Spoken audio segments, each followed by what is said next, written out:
Hello, my name is Albert Park, and thank you for having me today. I'm very excited to talk to you about utilizing large social media data for understanding mental health and behavior health and health literacy, and start a conversation on how we can use various technology to reach wider audience and understand details that patient or individual who is suffering from behavioral health might not share with clinician. Hopefully you will enjoy this talk and have lots of questions for me afterwards.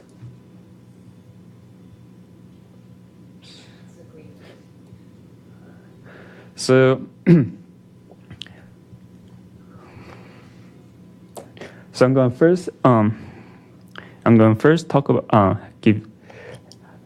first talk about why and how we can use social media to understand health questions. Then I'm going to go over 2 mental health projects in which I extract the user's everyday concerns and highlight potential psychosocial benefits of participating in social media. So I want to start by asking the question, why social media and what we can learn from social media? So how many of us here do not use social media at all? Oh.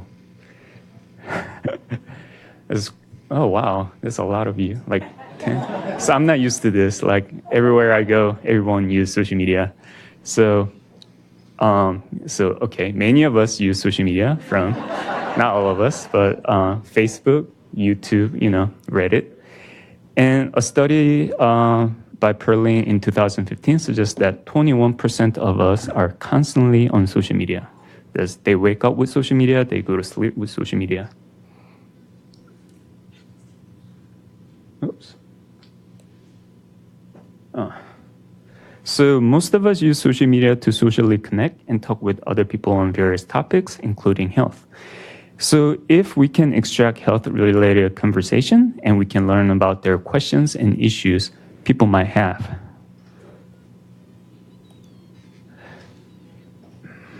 So this is what I did for one of my projects. I use natural language processing to extract e-cigarette related conversation, and then I use machine learning to figure out what kind of topics they were talking about. It turned out many people were using social media to get more health information, and they were exchanging a lot of health information, including many scientific articles. They were discussing controversial health topics and in somewhat questionable manner, which could use better health education. For example, despite the inconclusive scientific evidence, it seems the social media users believe e-cigarette can help you quit smoking and is fun and is social activity. So I think this is partially due to because the availability of health information and health literacy issues. I did a different study and turned out that health information on e-cigarette may be too difficult for the general public to understand. They're typically recommended to be written at 5th to 6th grade reading level, but they're typically written at college grade reading level. So, and another reason might be health information is not reaching the general public. For that, social media might be a good platform to disseminate information because people are already using social media to gain health information. So I want to study more about what we can learn about our mental health and any associated challenges using social media. So I started the question with the long-term participation and long-term effects of participating in the online depression community. So, yeah. So what is the implication of participating and talking to like-minded individual and socializing in online environment? Implication of long-term participation in online health community, especially depression community, can be quite interesting. Because we know having someone to talk to rely on time of difficulty can be very beneficial for you. But at the same time, your negative emotion can spread to others, and we have seen that personally, I think. And depression community is interesting because They're formed to help depressed individual, but at the same time, there's so much negativity in the community. In non-mental health community, for example, patients of cancer, arthritis, HIV, and AIDS have shown to improve in depression, anxiety, stress, negative mood, and they were able to cope better. However, we know a substantial amount of negative emotion exists in depression community. And based on emotional contagion theory, we know emotion can spread even in online setting, and its many associated empirical studies suggest that it can spread just by using textual communication. And moreover, interaction with other depressed individuals can be a risk factor for depression. So knowing both positive and negative emotion exists in online depression community, I wanted to find out which has a stronger effect for members of the community.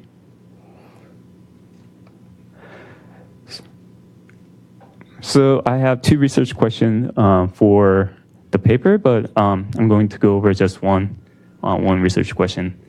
This is not the most updated slides. I apologize for that. So I'm going to go over what does long-term effects of participating in online depression community look like of the emotional states of its members. So for that question, I use Reddit, which is an online social media community, very popular. It had more than 88,000 active communities in 2015, more than 83 billion page view in that year alone. Does anyone know Reddit? So yeah, it's a place where people go to talk about various topics, just about anything. So here's a very interesting Reddit subreddit. They talk about marijuana, and this is how it looks like, and they go into each topic and have a longer discussion. And a member can start a conversation by starting a post, and other members can chime in by leaving a comment, which is a reply. So in this reply, which is a comment, this is very interesting because you can see it has both positive and negative emotion. The ones highlighted in green is positive emotion, and one highlighted in red is negative emotion. So knowing that, I want to compare that the change of emotional states with 3 other online health communities, which is one is just focusing on positive emotion, and one focusing on both informational and emotional support, and one more focusing on informational support. These are selected based on literature. So as you can see, it's a pretty sizable data set. And to do that, I use linguistic inquiry and word count program.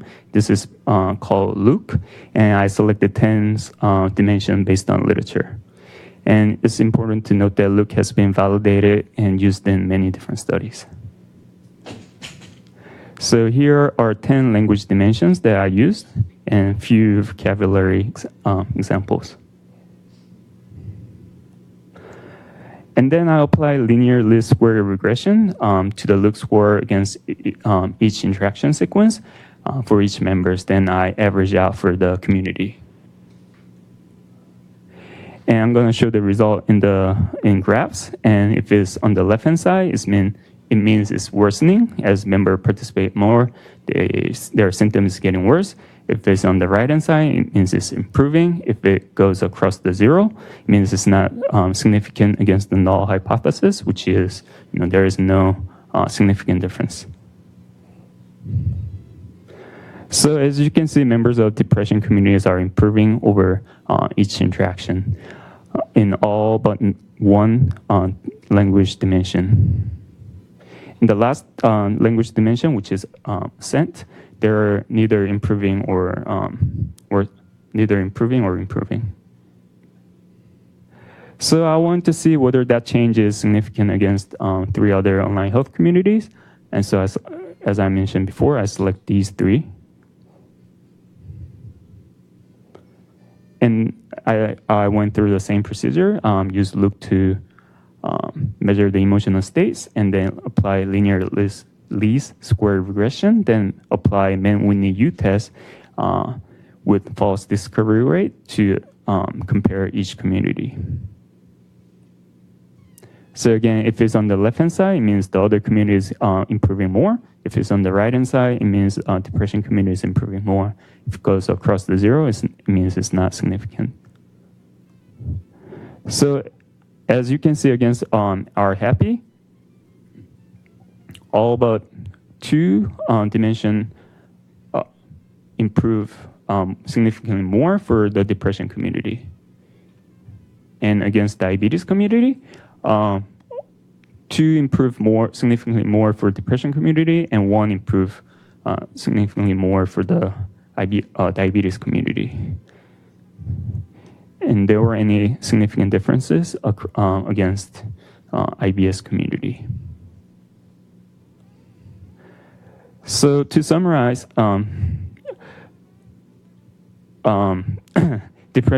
members of depression community did significantly better or improved more against our happy, and no difference with 3 language dimensions against our diabetes, and no significant difference at all for IBS community.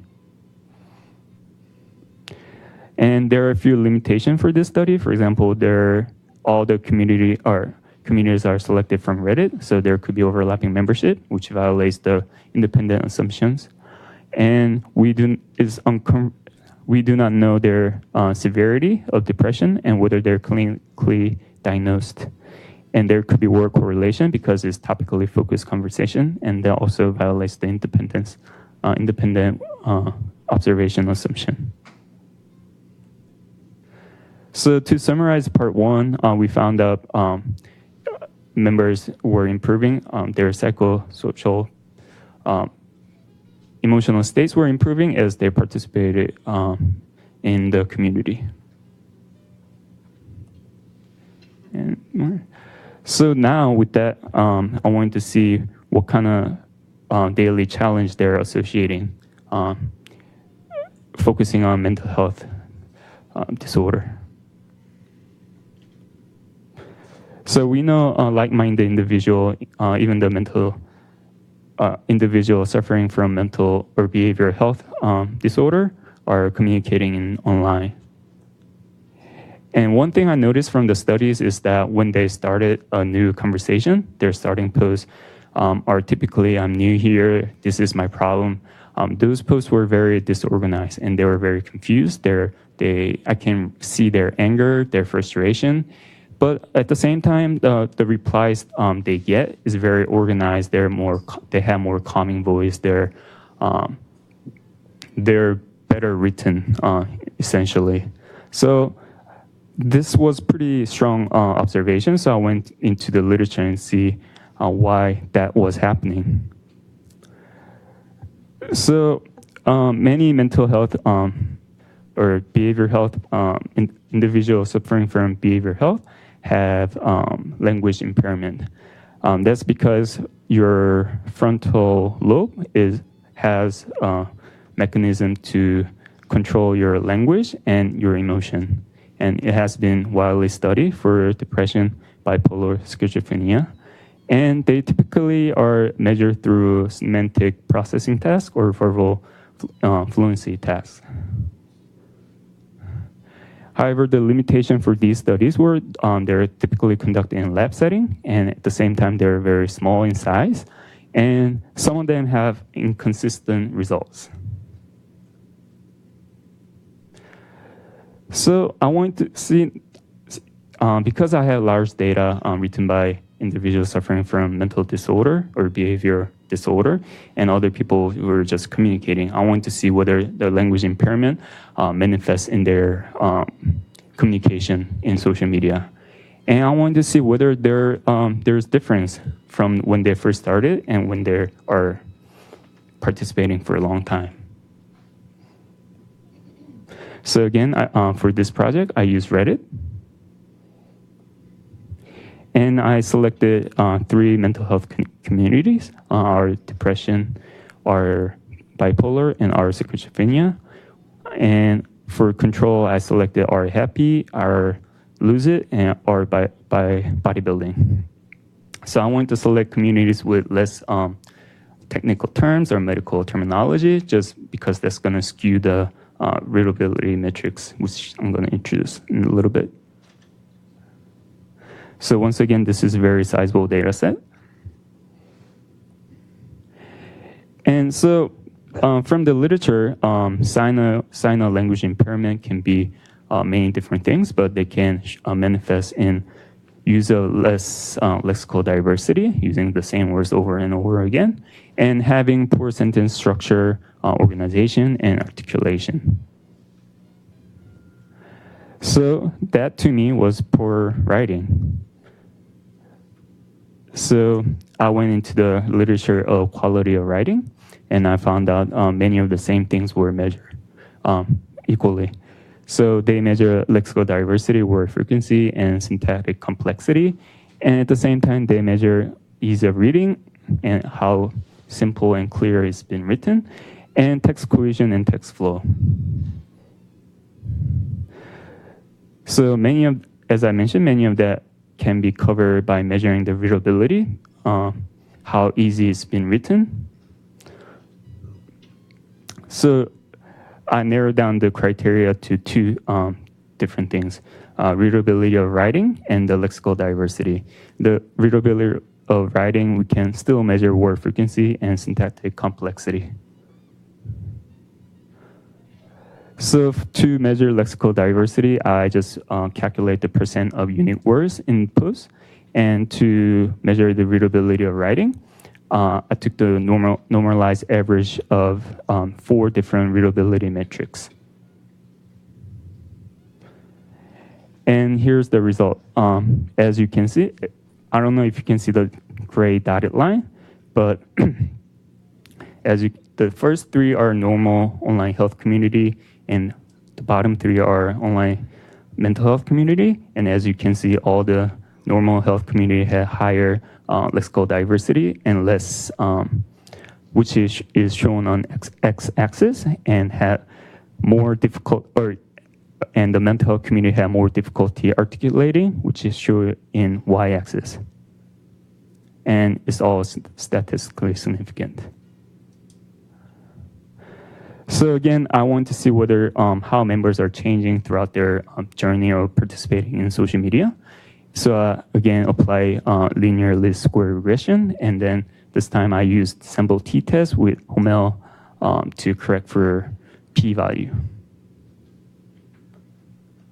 And so the y-axis is supposed to be the slope of their changes, and as you can see, except for R happy, all the members of the communities, their writings were improving. Their readability were getting easier and easier, and they were using more lexical more terms.